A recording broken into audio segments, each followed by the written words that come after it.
Kita semua kenal dengan yang namanya rokok, dan bagaimana semua orang berkata bahwa merokok merupakan aktivitas yang tidak sehat. Tapi sebenarnya bagaimana sih rokok mempengaruhi badan kita?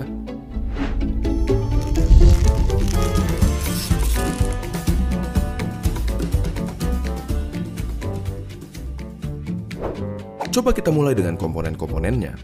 Pertama, nikotin, suatu zat yang bisa bikin kita kecanduan, si alasan utama kenapa semua orang tidak bisa berhenti merokok. Bahkan, dia adalah alasan kenapa mereka yang berniat berhenti merasa tidak nyaman dan akhirnya ditarik kembali. Selain nikotin, ada sekitar 7.000 bahan kimia lainnya yang terlibat dalam proses membakar satu batang rokok, di mana diantaranya ada beberapa yang akan menjadi aktif dan dapat merusak badan kita.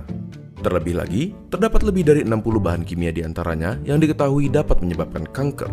Dari sini, kita dapat mengambil kesimpulan bahwa merokok dapat merusak berbagai macam organ tubuh kita dan secara umum menurunkan kondisi kesehatan. Komponen berikutnya adalah tar, suatu nama yang diberikan untuk partikel-partikel yang tergantung di dalam rokok. Partikel-partikel ini berisi zat-zat yang dapat menyebabkan kanker seperti karsinogen. Contohnya adalah metal seperti arsenik, kadmium, dan lain-lainnya. Tar itu lengket dan berwarna coklat. Dan apakah kalian pernah berpikir kenapa gigi dan kuku perokok menjadi kuning? Yap, itu adalah tar yang dapat juga mengotori paru-paru dan memberikannya penampilan yang sama. Zat yang berbahaya berikutnya adalah karbon monoksida, suatu gas yang dalam jumlah banyak dapat berakibat fatal karena menggantikan oksigen yang seharusnya tersirkulasi di darah. Gampangnya seperti ini. Di darah terdapat sel darah merah, dan di sel darah merah terdapat hemoglobin. Pada mereka yang tidak merokok, oksigen mengikat ke hemoglobin dan diantar ke seluruh tubuh. Tetapi, karbon monoksida dapat meningkatkan dirinya ke hemoglobin lebih mudah dari oksigen, dan akhirnya menggantikan oksigen. Kalian mungkin berpikir, ya sudahlah, apa masalahnya oksigen diganti karbon monoksida? Sangat bermasalah. Karbon monoksida membuat darah semakin kental, dan pada aktivitas seperti berlari yang membutuhkan banyak suplai oksigen, organ-organ penting seperti jantung, otak, dan lain-lain jadi kebagian sedikit sekali oksigen dan dapat berakibat fatal. Selain itu, di dalam rokok terdapat sesuatu yang bernama hidrogen cyanida. Paru-paru kita biasanya mempunyai rambut-rambut kecil bernama silia yang membantu membuang zat-zat asing yang memasuki saluran pernafasan. Hidrogen cyanida menghalangi tubuh kita dalam melakukan proses tersebut dan membiarkan bahan-bahan kimia seperti hidrokarbon, nitrous oxide, organic acid, dan lain-lainnya yang ada di dalam rokok berkumpul di dalam paru-paru dan merusaknya. Tetapi, di balik kenyataan bahwa merokok merusak paru-paru, jantung, pembuluh darah, bahkan otak sampai dapat menyebabkan stroke, ada fakta menarik yang tidak semua orang tahu.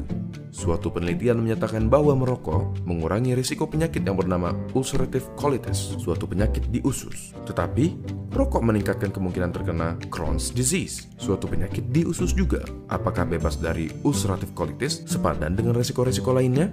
Coba tanyakan pendapat teman-teman kalian yang merokok ataupun bebas dari rokok dengan membagikan video ini ke mereka. Apakah kalian akan terus melanjutkan merokok atau berhenti? Apakah kalian akan mulai merokok atau tetap menjauhkan diri dari rokok? Tulis pendapat kalian di kolom komentar di bawah. Terima kasih dan sampai ketemu di video berikutnya.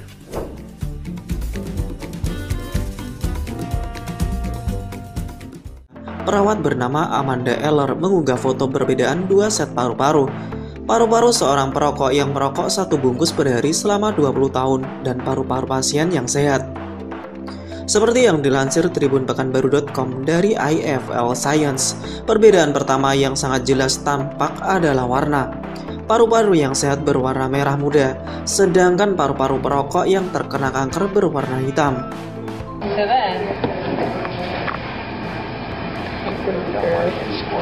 Dalam unggahan tersebut, Amanda juga menambahkan video simulasi pernafasan dengan memompa paru-paru.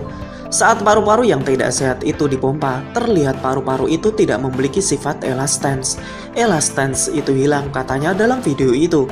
Paru-paru akan mengembang tapi menyusut lagi dengan cepat karena tidak ada yang tersisa untuk menahan udara tetap ada di dalam. Sebaliknya paru-paru yang sehat, udara bisa ditahan dan paru-paru mengembang maksimal sebelum menyusut secara perlahan. Video ini viral di media sosial. Meskipun mengerikan, video ini diunggahnya agar semakin banyak masyarakat yang menyadari betapa bahayanya rokok untuk kesehatan, terutama paru-paru.